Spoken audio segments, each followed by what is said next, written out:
Welcome to what month are we in? February. The February Women of Color Speak reading. This is a reading series that happens on the last Saturday of every month. Thank you for joining us. We've got a great reading lined up. I'm Sarah Ghazal Ali. I'm the editor-in-chief of Palette Poetry, which is an online poetry magazine that publishes one poem a week every Monday. Right now, we've got an exciting contest going on, the Emerging Poet Prize, which is judged by the remarkable Safia El Hillo. It just opened. It's open until April 17th, I believe. So there's plenty of time to get submissions in if you're interested. And for the next couple of days through the end of February, we also are waiving the submission fee for Black poets. So if you're interested, just shoot me an email at contact@palettepoetry.com, which I can drop in the chat. And yeah, that's it from Palette. We're open to submissions all the time. Check us out, palettepoetry.com. And yeah, I'll kick it over to Kalisa and Diamond, our co-hosts for the evening. Thank you so much, Sarah. It's good to see you. Hi, Diamond. Hey, how's it going? Good. I'm Kalisa Ray, as Sarah said, and we are your co-hosts for the evening. I am welcomed by the lovely Diamond Ford. Hello there. We missed you last time, Diamond. Yeah, I'm so sorry I wasn't here. That's okay. I know that you are like just out there getting it in school, and I love that you're in the same state as me. It feels like we're just right by each other. We definitely have to link up sometime soon. We're practically neighbors. We are. So without further ado, let's get into some really quick house rules for everybody. So as y'all know, we are here with you every fourth Saturday for Women of Color Speak. And we just ask a couple of things out of you. That one, that you give us energy and love in the chat, the virtual chat. So it's like your virtual stage. I say this is not golf. So please give us a spit that, sis, go off, do your thing. But the other thing is we love a good quotable, don't we? We love a good quotable. So put that quote in that chat. Drop what you heard. If it made you feel good in your nether regions, put that in there. She going off. I can't believe this. This joint fire. And also make sure you share it on social media with your friends. What are we missing, Diamond? What am I missing? It's important to bring the energy, but please make sure that you maintain this space as safe, positive, and inclusive. If we see any racist, negative, or defaming comments, you will be removed. Don't say anything negative in the chat or you'll be banned. We don't take that shit around here. Nah, that ain't it. That ain't it. We fam, safe, positive, inclusive all night long. This will be recorded as well. So if you or a friend can't join us, please return back to it on YouTube or Facebook Live. And again, share the word because we want to see more faces next time.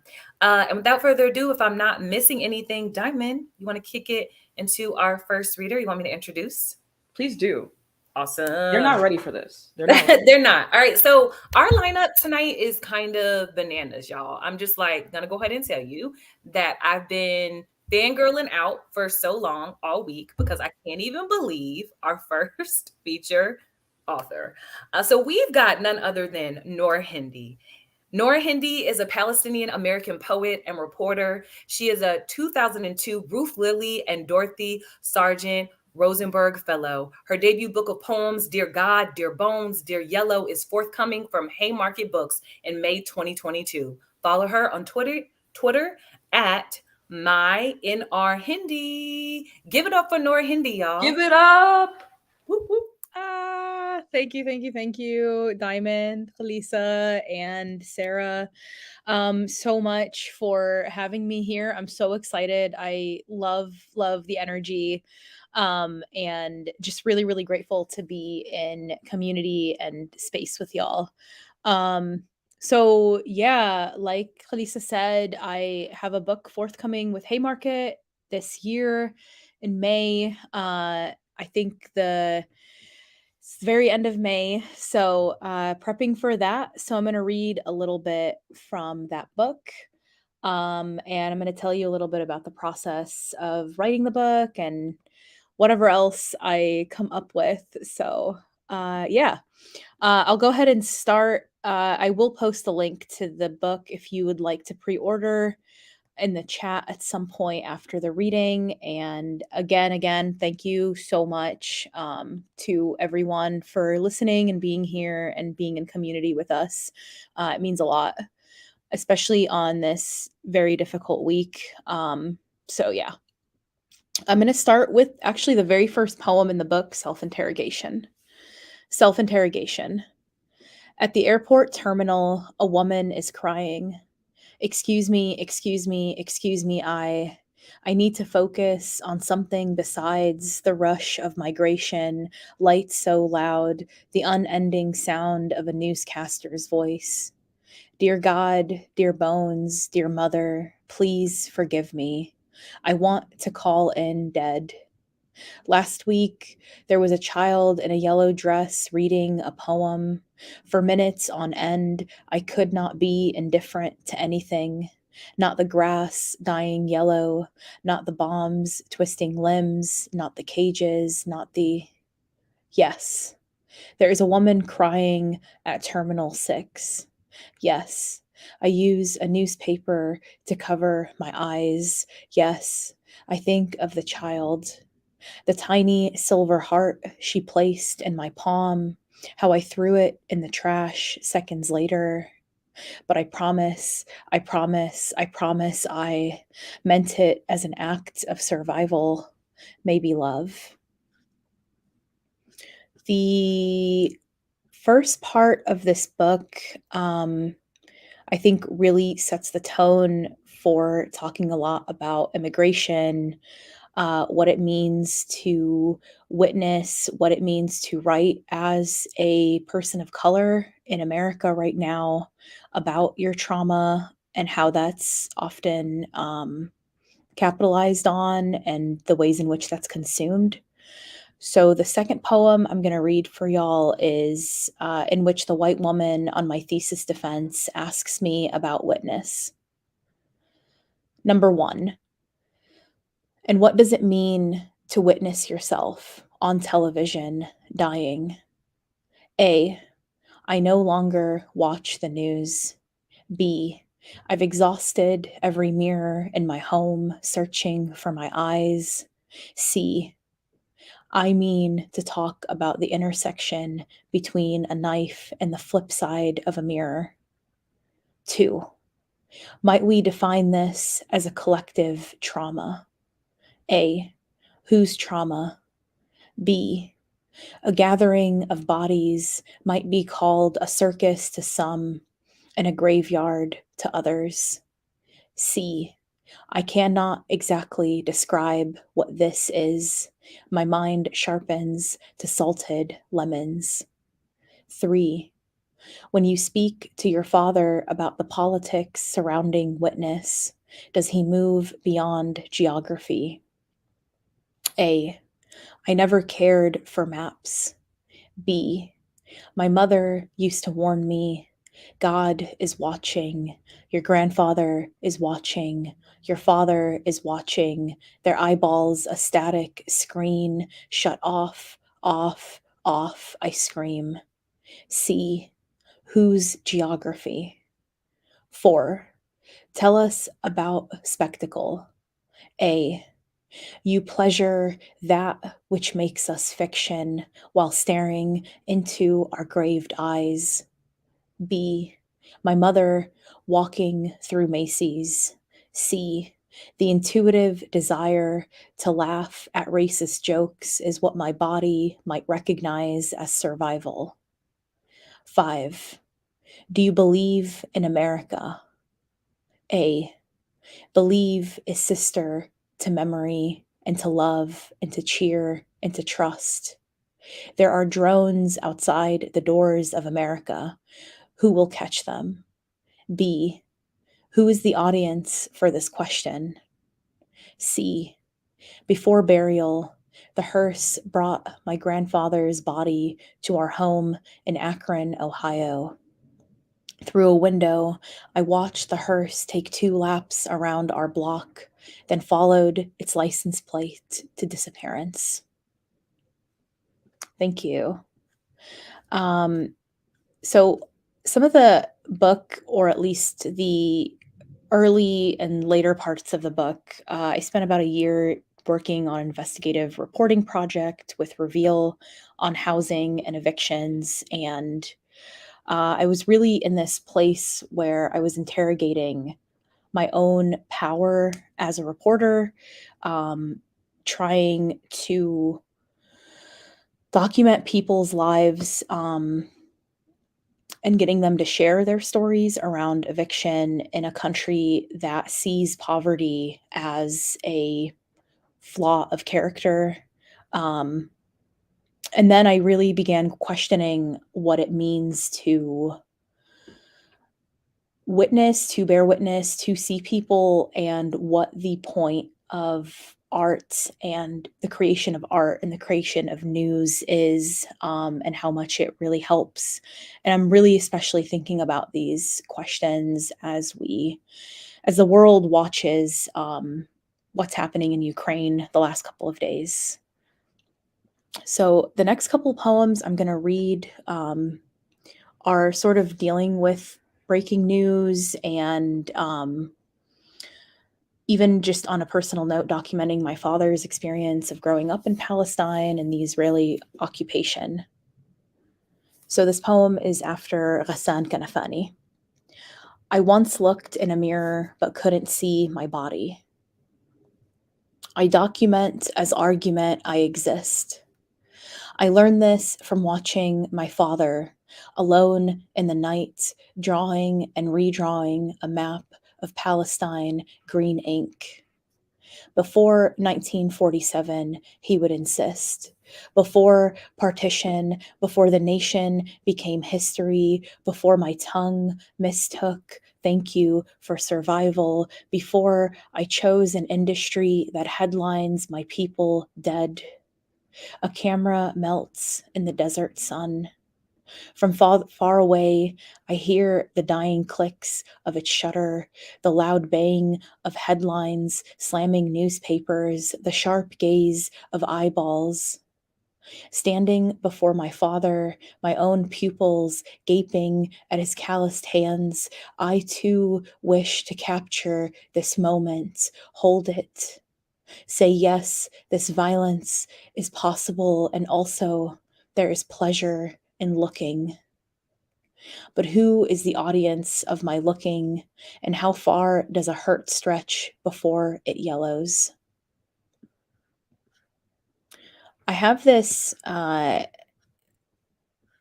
these recurring poems throughout the book that are titled Breaking News, and I'll read y'all one of those. And it specifically deals with being in eviction court and watching the system just regularly, forcefully, and routinely evict people out of their homes, and how these violences are often so encased in these systems that are impossible to enter. Breaking news. We know death is futile.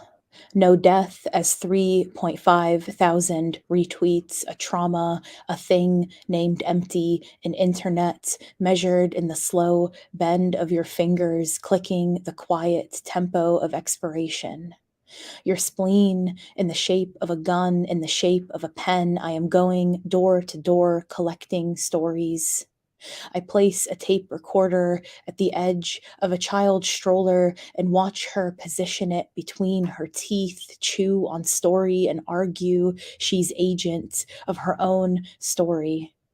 I dream of America as nightmare, as child placing drone in mouth, as mother placing drone in child's mouth to condition her tongue to the taste of America. I see you.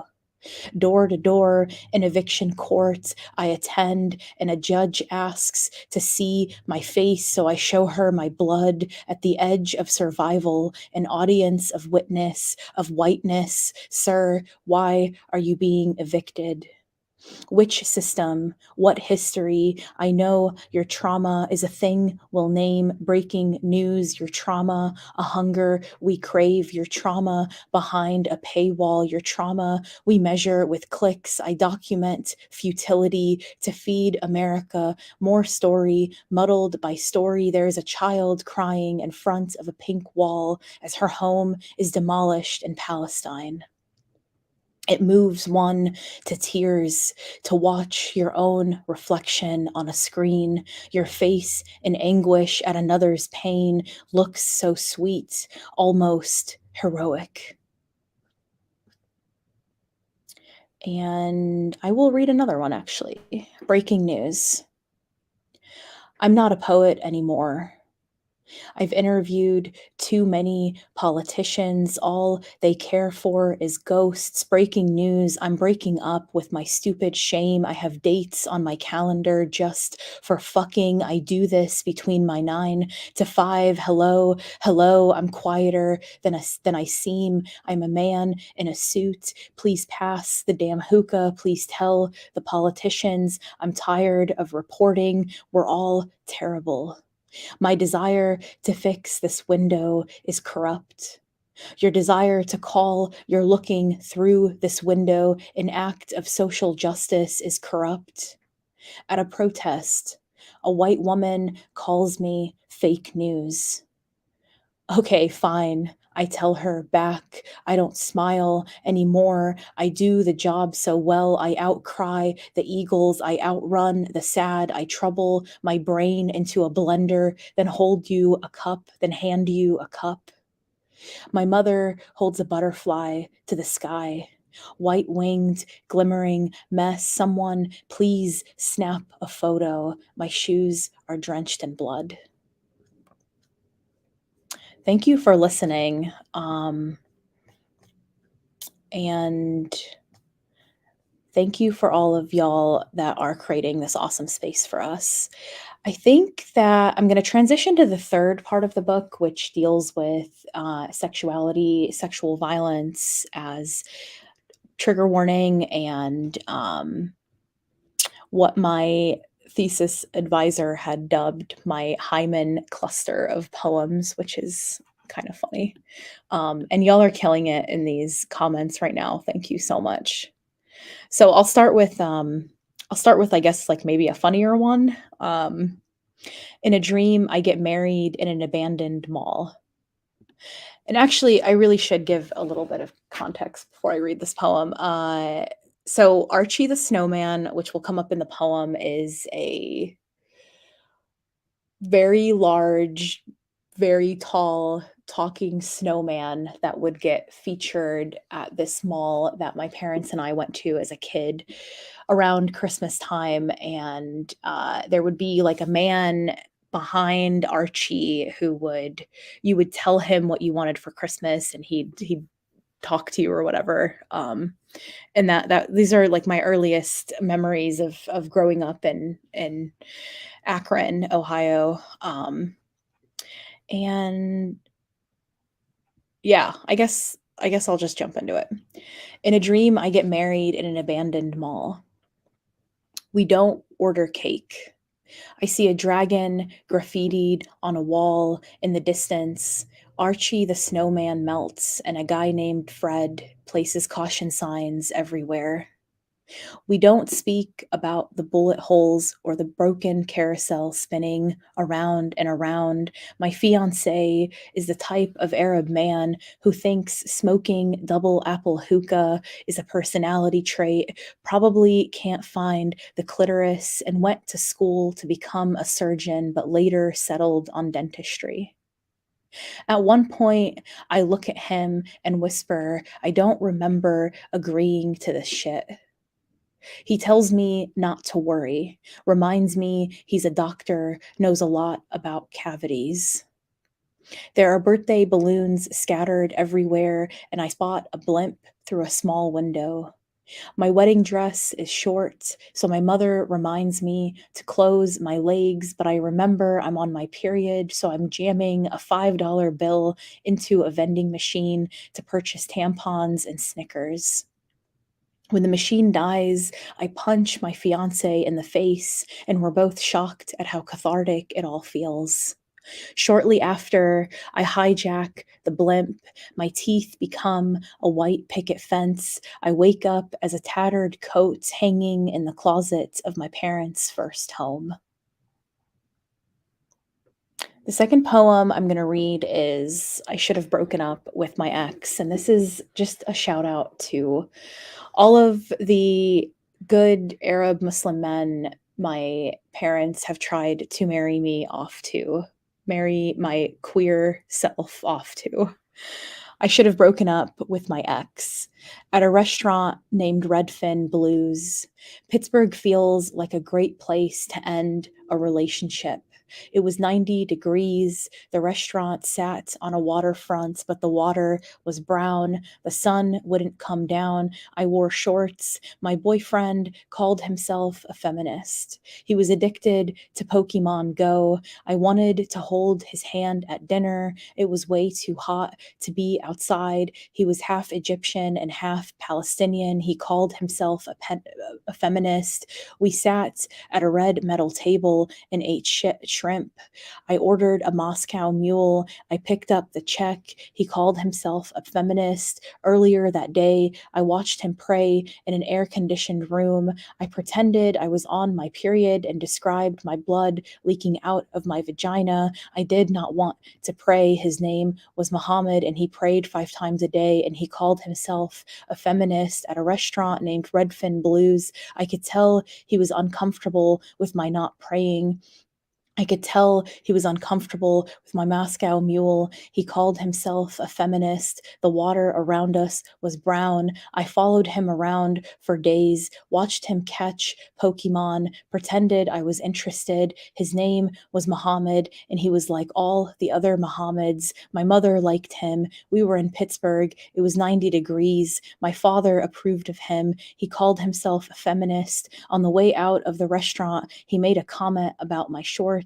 He said they were too short. He said they made him jealous. He called himself a feminist. I wanted to break up with him. He called himself a feminist. It was 90 degrees. I should have thrown him in the water. I should have smeared my fake period blood all over his face. The water was so dirty, I couldn't stop looking. All the fish died. It was 90 degrees, and I didn't want to swim.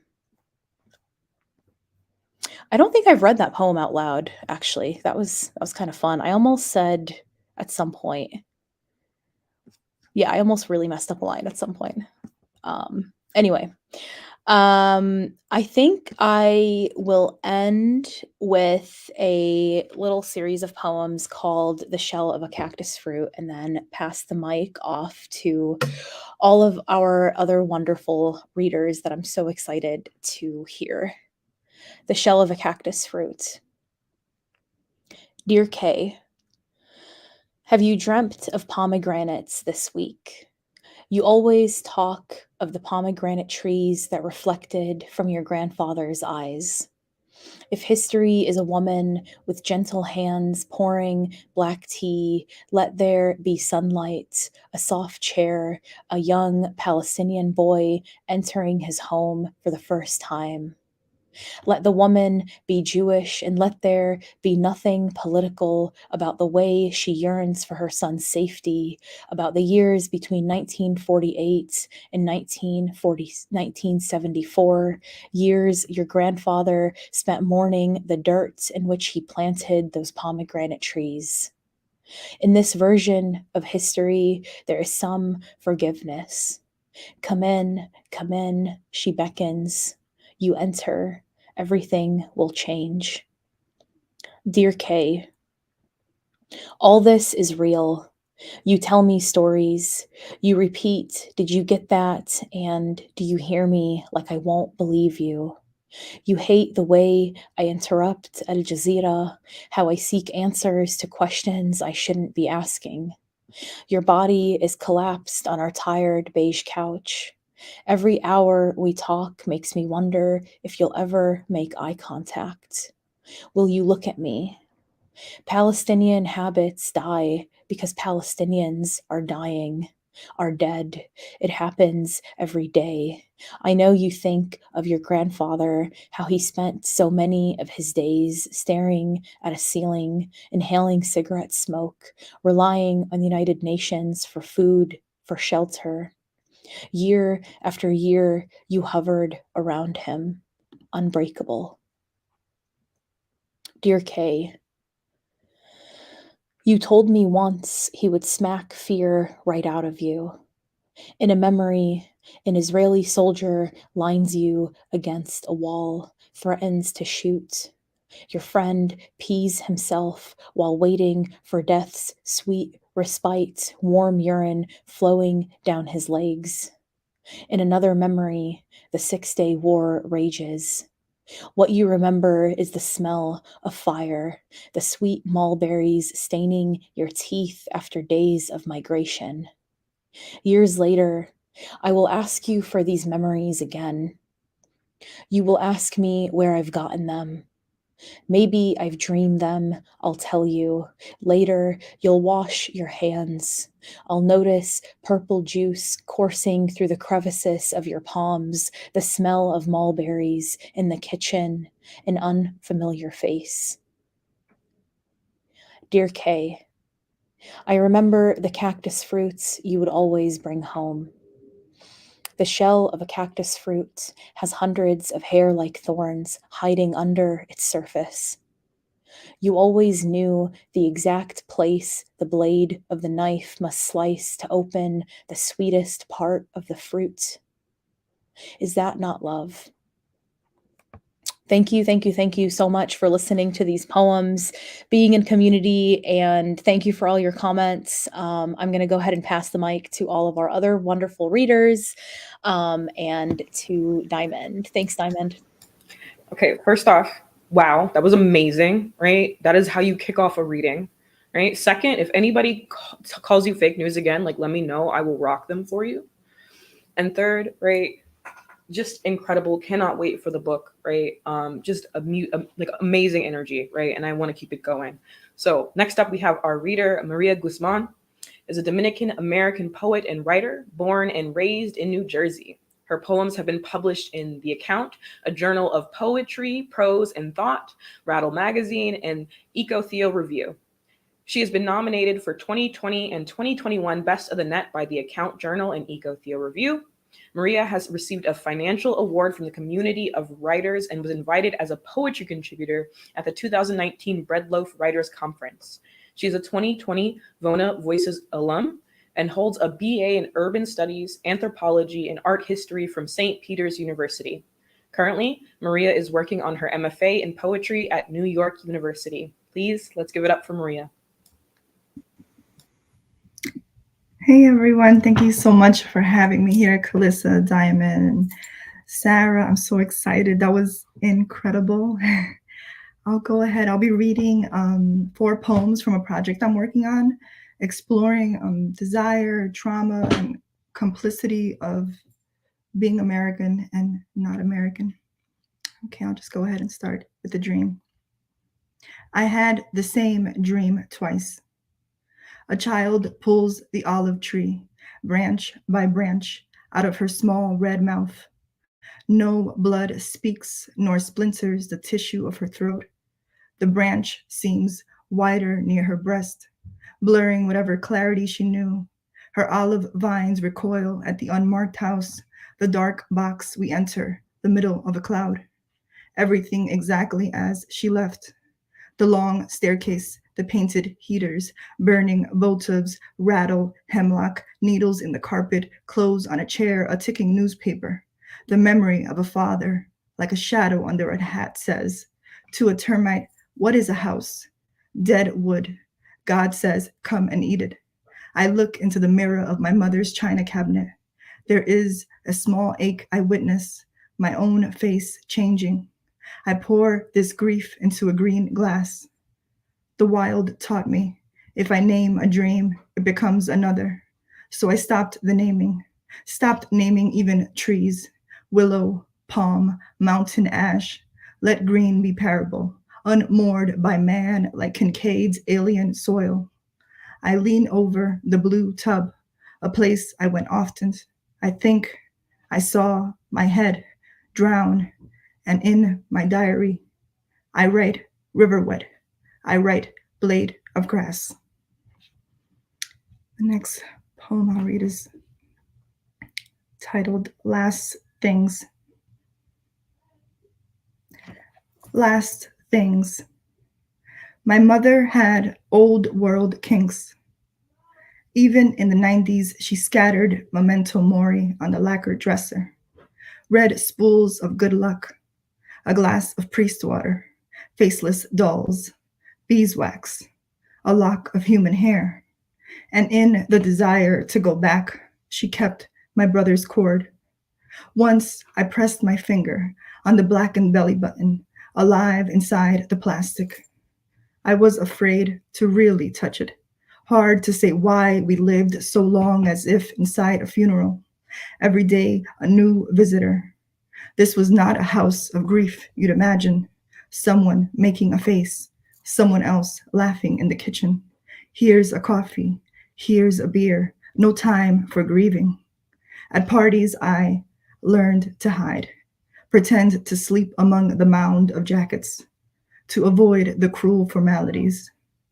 Then and always, my mother would walk in and out of rooms, say something like, "Jo aquí, I'm just passing through," as if some wind, the lift of a curtain.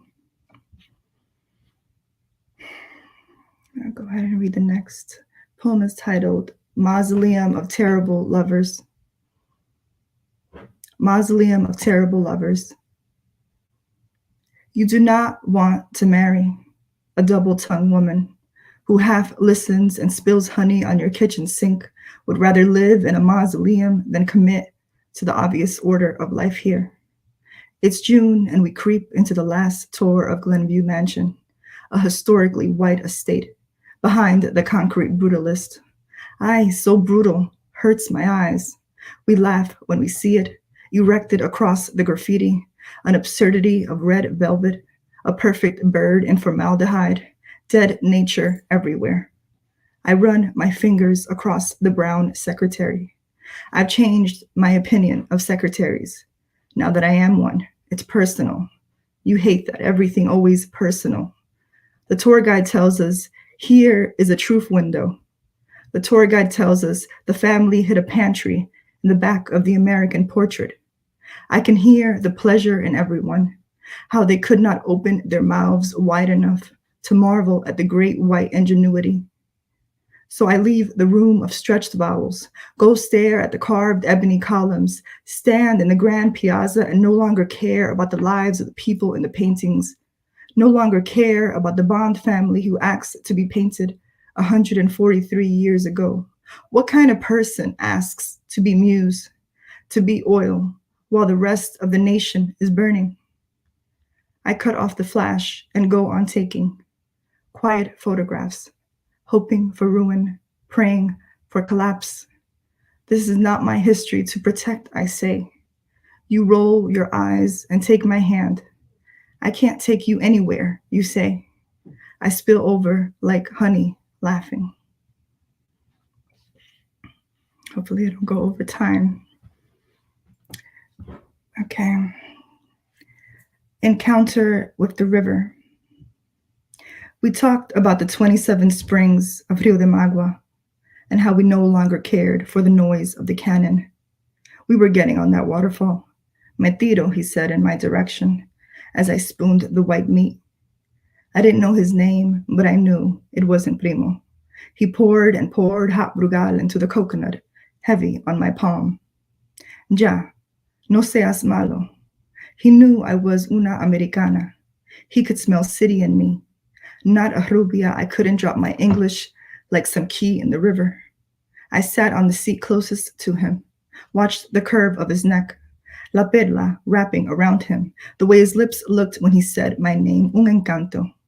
I wanted to be un-American, without a phone, tethered to nothing except montañas, acres and acres of green sneaking around us. I wanted to be his Rio Grande, someone who knew how to handle a drink and a swim without life vest, a woman of leisure, loosened to life. We were pegajosos and so deep in green there was no turning back. Cascada, cascada, cascada, he pointed. Crowned hummingbirds flirting among the palm trees. I think I screamed at the wings, the blue tenderness of it. His laugh profound and a smile you trust without thinking. I stared at his chest under the sudden mercy of limestone. My own legs revelando. Te tengo, he said on his knees. A mist of neon caressing his thighs. I forgot the river. I forgot my wounds. I sank and I sank. Thank you.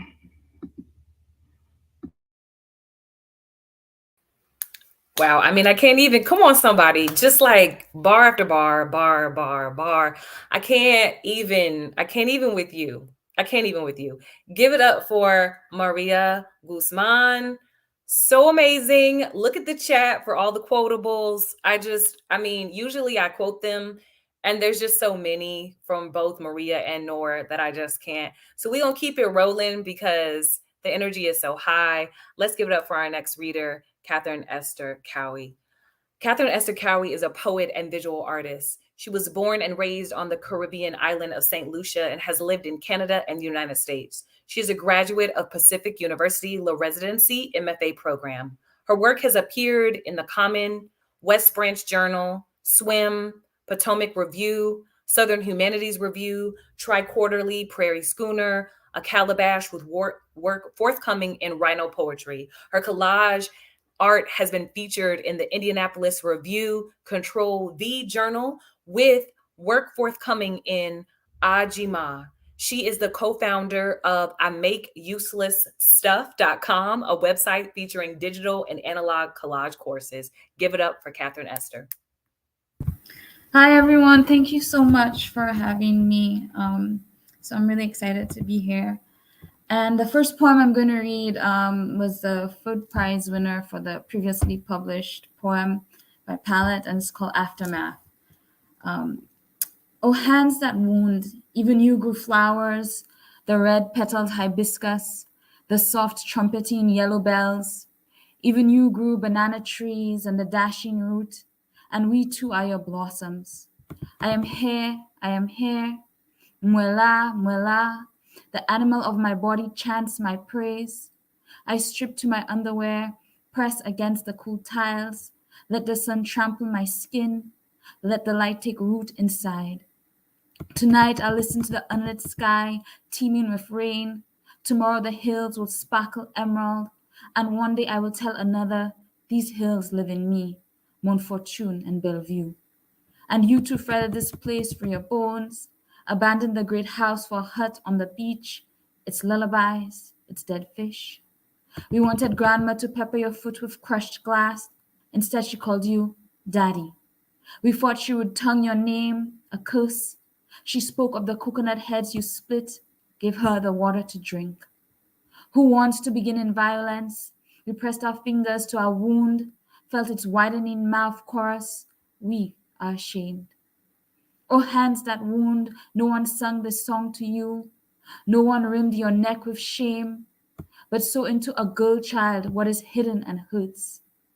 Oh, dead man with your ears stuffed with dirt, I string you into verse, a vengeance, an attempt at teasing out the light to bear witness. I call you monster, I call you father. How this song blues the kitchen floor, bloodies our feet. And the next poem is called Early Morning Rescue. You search the blue dawn for your mother. She scents of smoke and burnt ashes. You steer her back to the house. Soon your stepfather will wake, demand tea and bread. Snatch her by the hair, rattle until the lights turn on. Sometimes you want to push her towards the open gate. Watch as she walks right into the side of a speeding pickup truck. There would be no more sound, the hitting and the wailing, and the insults when you snatch the box of matches from her hand. The next poem is called A Knowing as I Imagined It. We learn the weight of our bodies, you on top of me. your hands flailing in my face, then I on you, gripping the wrists of your clenched fists. We learn our rage, to be Papa's little girl, little one, to edge the distance between us that looms in the half before sister. We've never hugged or held hands or slept shoulder to shoulder in the same bed. How close we are now. I tug the curly tendrils of your hair. You inhale my bubblegum scented breath. We collapse next to each other in the grass, our faces turned towards the sky. We think of our mothers, sisters, who hurt each other because of Papa. We think of their need for our loyalty. We pull up our knee-high socks, retie each other's ribbons, walk towards our separate homes. Your hair is as soft as I imagine it. And then the next poem is called Escaping a Ghost. And in this poem, I use a phrase called Ufu, and it's Creole. This is a second language spoken on my country in St. Lucia, and it means you are crazy, just so you know. We buried her under mango skins, blocked our airs with an ocean crossing, cut new notes into our tongues. Here, there are no balconies to sit and sing her blues. A broken plate, torn sheets, she followed, sewed herself into our hands. We washed our whites until our knuckles bled, scrubbed the floor a fourth, then fifth time. At night, we woke to a low song. Ufu, ufu, ufu, ufu, ufu. Right. And the next poem is called When the Storytellers Found Me. Most nights I don't think of it, the blood on my teeth, my white dress stained with soot and wet grass, how the mud hugged my feet like bedroom slippers. I hid in the bush until the storytellers found me. They enjoyed the music of split open things, stretched my skin into a drum until I sounded like hollowed fruit. The first time God pulled me into a body, I imagined myself a fruit, soft and spilling. What if I am also the seed, hard white knot of a mango, when aimed can wound? Beat the dumb drum, beat this troubled song, my skin I painted red with clay, my hair I laced with lavender. Even when the man hurt me, my body could not forget awakening. I returned to rip the sun out of his window. We pitched forward in the dark. He had the knife. I was the ram, undoing him with my teeth, our desecration darkening his fingertips. Each time I offered my body, he grew a vision, a rain tree, the sky aflame, children burning. And the last poem, it's called Abraham's Stars. The stars slither out of us, so full of blood and sound, the past eclipsing into now. How many singing ancestors did it take to make this one? A girl, clay-colored, head of black coils, no dragon wings, not yet a penchant for crushing the heel of the brother born before, but a knowing, yes, a knowing of the Famsak. Thank you, everyone. Oh, Catherine Esther, that was beautiful. The images, the vulnerability, the daring, the rhythm of it, fantastic. Really, truly. This is an amazing reading. Seriously, there's no better place to be right now. You guys are so lucky. And there's more to come. Shayna Phoenix is a queer Black femme poet, other art maker, and educator from Harlem, New York. She holds an MFA in poetry from Virginia Tech and is the 2021-2022 J.C. and Ruth Halls Poetry Fellow at the University of Wisconsin-Madison. Her work has appeared or is forthcoming in West Branch, Glass Poetry, Fog Lifter Press, Salt Hill Journal, The Pinch Journal, Puerto de Sol, Frontier Poetry, Shenandoah, and Craft Magazine. Please give it up for Shayna. Hi, everybody. Thank y'all for having me. I'm just going to jump right in. The Burning High Bun remembers who the fuck I am. Somewhere I got the idea that my love was an Xbox controller, My love is a hardened and thick gobbet of non-recyclable material to be clicked at and jiggered in a web of sweat-wet fingers.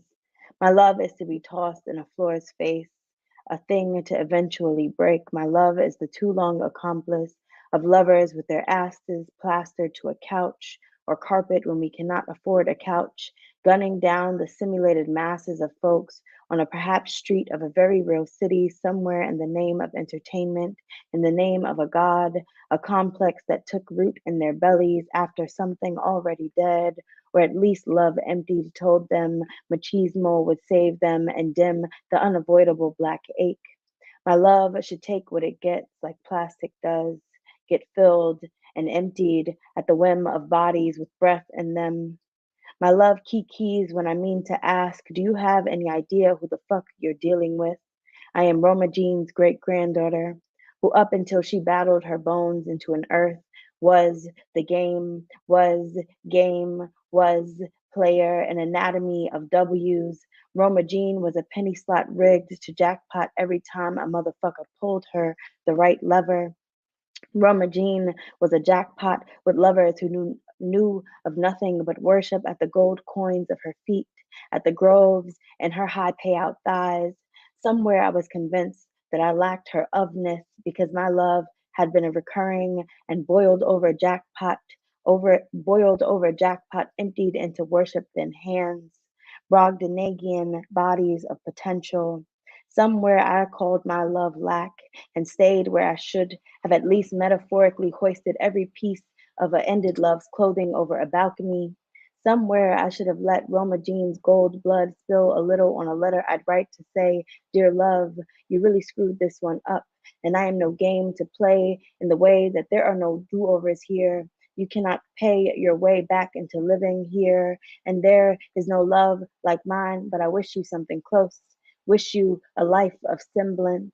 By blood, I too am a recrudescing body of wind. By blood, I too am jackpot boned. By blood, my love is victory, is win. In the earth under me now is ofness. My grandmother Cheryl, my great grandmother Roma Jean, my great great grandmother Sarah are all clinging like gold bricks and hooping and hollering about everything my love is. Somewhere my love is hardened, non-recyclable, and wet and sweat wet. My love is a floor, a break, accomplice of lovers we cannot afford, a perhaps street of a very real city, somewhere in the name of God, a root, something already black. My love get filled, and at the whim of breath, my love Kikis asks, do you have any idea who the fuck you're dealing with? I am Roma Jean's great granddaughter, the game, player, anatomy of W's, a penny slot rigged to jackpot every time the right lever, with lovers who know of nothing but worship at gold coins of feet, the groves and high payout thighs. Somewhere I was her ofness, my love, a recurring and boiled over jackpot emptied into worship, Bogdanian bodies of gold blood spill. I say, dear love, you are here, living mine. I wish you recrudescing body of when blood to jackpot boned love is when in the earth ofness. Cheryl, Roma Jean, Sarah are all clanging like gold bricks, and my love is. I got the idea. My love is a sweat wet God, is a gold spill earth. Thank you.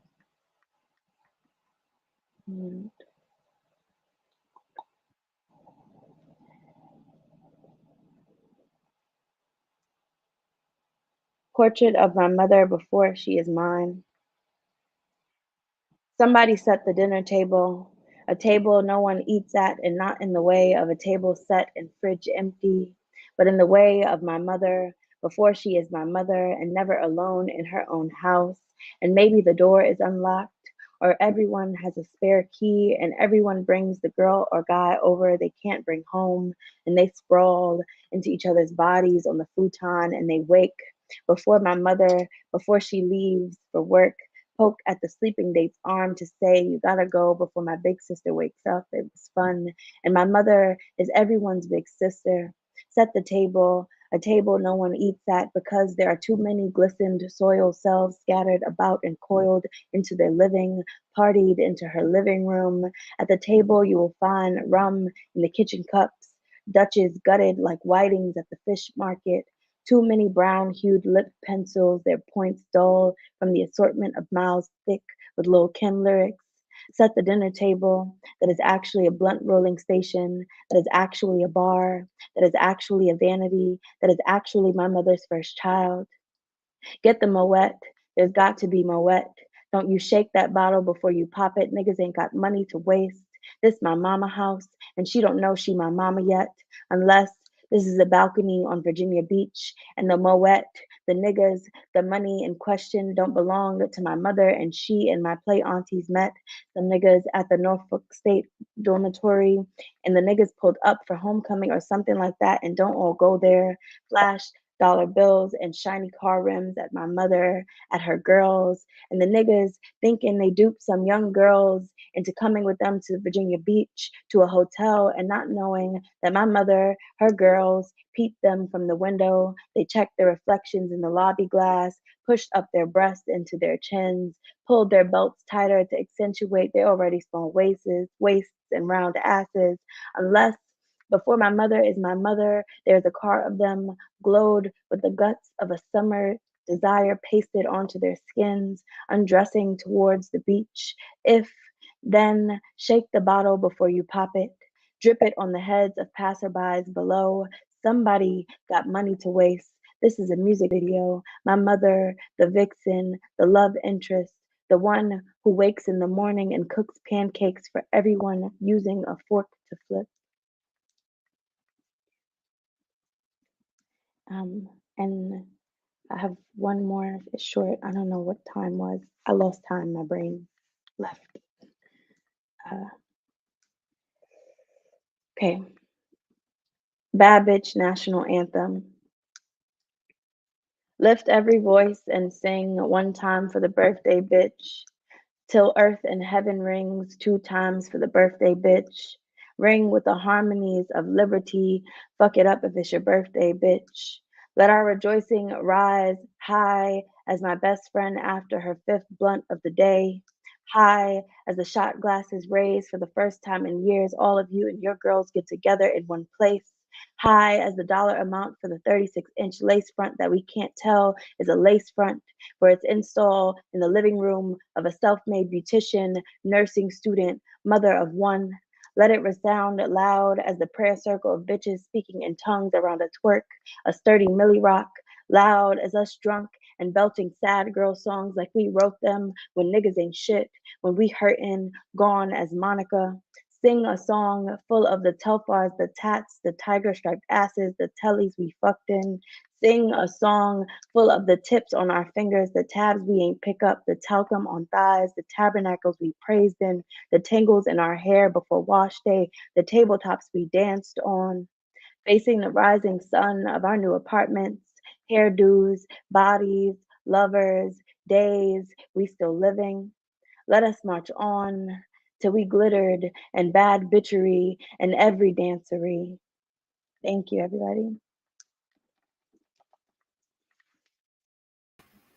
Oh my gosh.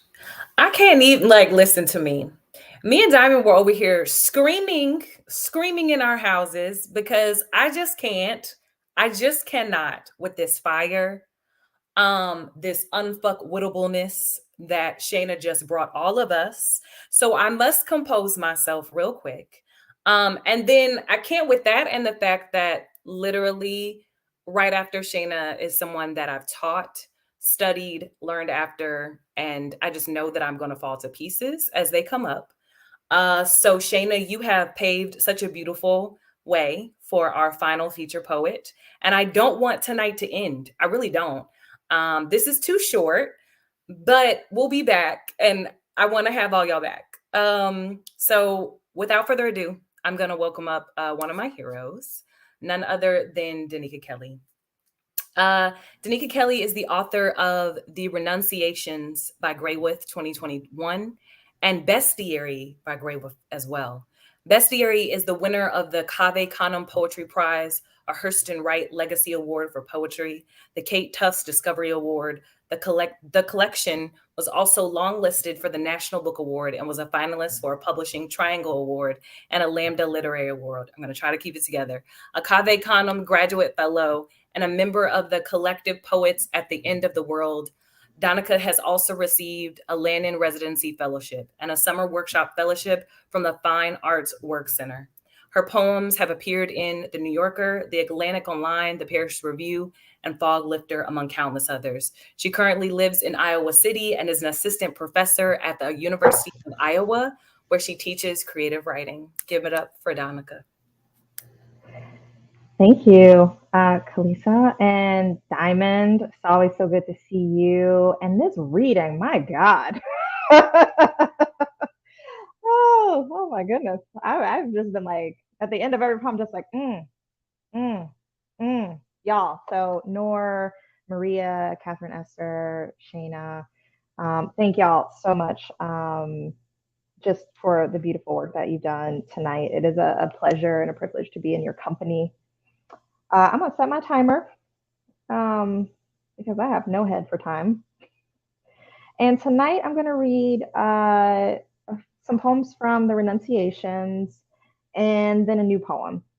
And I feel a little nervous about the new poem, but I think it's going to be okay. All right. So the first poem that I'm reading from the Renunciations is titled Bedtime Story for the Bruised Hearted. And it's a poem that comes out of noticing how many of the Greek and Roman myths begin with a god chasing a nymph or a mortal, and that nymph or mortal's father changing her into a tree. I think that's a wild strategy and a bit extreme. So this is titled Bedtime Story for the Bruised Hearted. The trees were all women once, fleeing a god wedded with lust, until their fathers changed them, bound their bodies in bark, and still the god took a branch to crown his own head, the reeds to hold his breath. How like them, our fathers, those small gods who unearthed their children with rage, who scored the bark and bent the branch to bind their bodies with our own. Tonight, my love, we are free of men, of gods, and I am a river against you, drawn to current and eddy, ready to make, to be unmade. I'm really glad y'all can't see Phoebos on the other side of this computer. She's cutting up. She's cutting up. Okay. In the chapel of St. Mary's.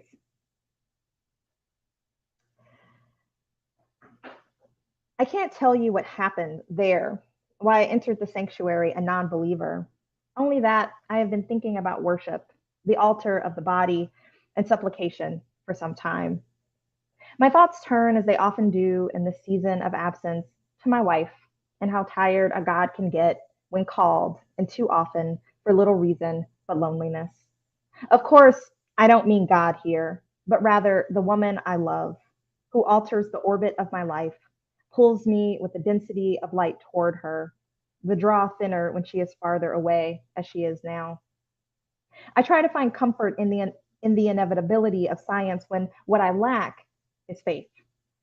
The sanctuary, the stained glass, 4 girls saturating it with soft chatter, small pots of stargazer lilies, a lace ribbon for each pew. This place is full of faith in the unknown, and I don't know how to believe in what I cannot see. Tonight, I will drive through the foothills and into the valley. I will try to make a little practice, to trust you are with me, even though you are somewhere else.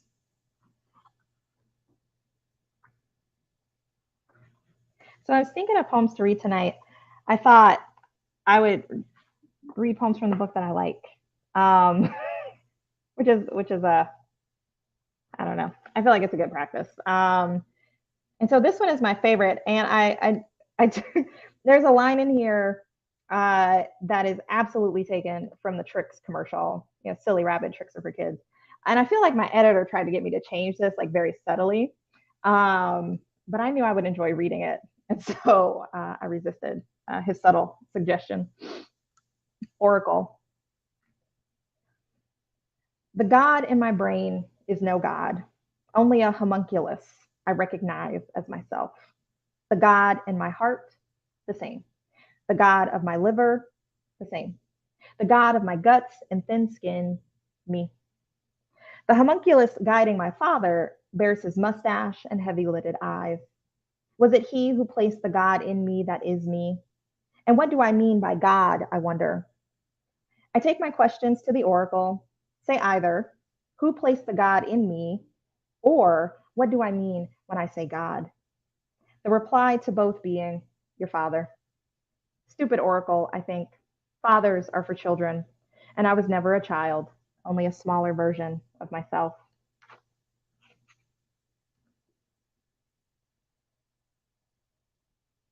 Danica questions the oracle. Who hid my dad in the mountain, impoverished, where he would remain invisible and rationed, not on milk and honey, but on bologna and saltines until he grew strong enough to kill the father? Which father?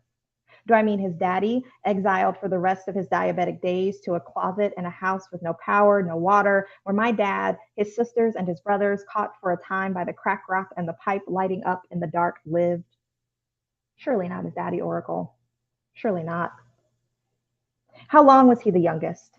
How long was he a child? What God swallowed him whole? The God perhaps who split his mother in two or took his brother with a bullet from another father's gun in the sunlight in the afternoon? Did he really hold his dying brother's hand, oracle? The brother who wanted only an apology on my dad's behalf? Who held him when his mother died? Who told him of a heaven where dead mothers and brothers go? Oh, the pigeons. What of the pigeons, oracle? Did he tend them, watch them rise from the roof of the house with no power or water but a daddy in a closet, his sisters and brothers flaring in the rock light? Did he delight in their return? The pigeons, I mean. Did he ever delight, oracle, in anything a child might? Did he look for his name in the sky? Did he ride a bike made from junk parts in the south central LA sun fast as a boy might? Surely he did that, oracle. Surely that. And when he rose like an improbable stone from the father's gut, whichever father I mean here, whichever father makes sense, the siblings, the pigeons, his daddy in exile, his name and the sky, when he rose with the stone of himself in his hand, covered in bile and mucus, free now of someone more powerful than the child he surely once was, did he know the terrible thing he would become?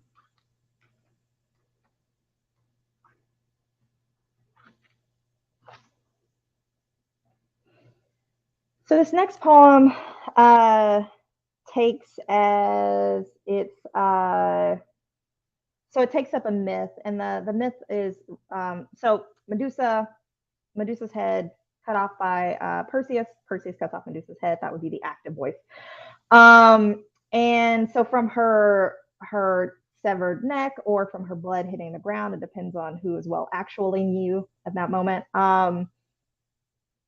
Pegasus emerges, and most people know about Pegasus. Pegasus is the winged horse, but Pegasus has a sibling, and that sibling is either, and this is perhaps my favorite either, the sibling is either a winged boar or a golden giant man, and those two things are obviously not the same. And if it's the golden giant, then he is the father of Gerion, who tends the red cattle that Heracles later steals. So this is a portrait of my father as a winged boar. When his mother dies, by metal turned slicing blade, from her blood springs my father, whose name I refuse to say, as he refuses his father, the half-known man who sired him. In the dry LA light, the boy, my father, turns so that he is caught. One way, a winged boar. Another, a giant, a gold blade of a man. Both high-skulled, thick-maned. A juvenile without a sounder. A boy without a mother. He recognizes himself only in the man, carves himself into golden armor. But the rutting fact of him, the curved tooth, the thick neck, and beating wings, trembles beneath his skin. Whatever sheen the California sun burnishes out of his body, whatever good work his thickening hand compels, whatever woman he touches in the afternoon on the roof, he cannot deny his firstborn, his red fledgling, her many heads and hands, what he makes for her. A junk bike she loves, cattle, red in the field, a mirror, a red wreckage of her body.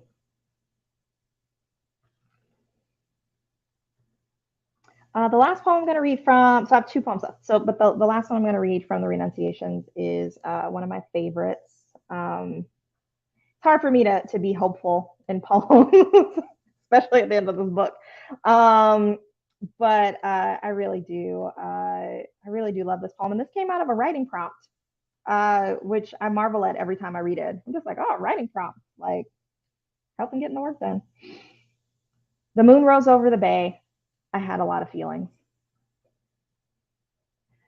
The home I've been making inside myself started with a raising, a brush clearing, the thorn and nettle, the blackberry bush falling under the bush hog. Then I rested, a cycle fallow, said winter, said the ground is too cold to break pony, said I almost set fire to it all, lit a match, watched it ghost in the wind.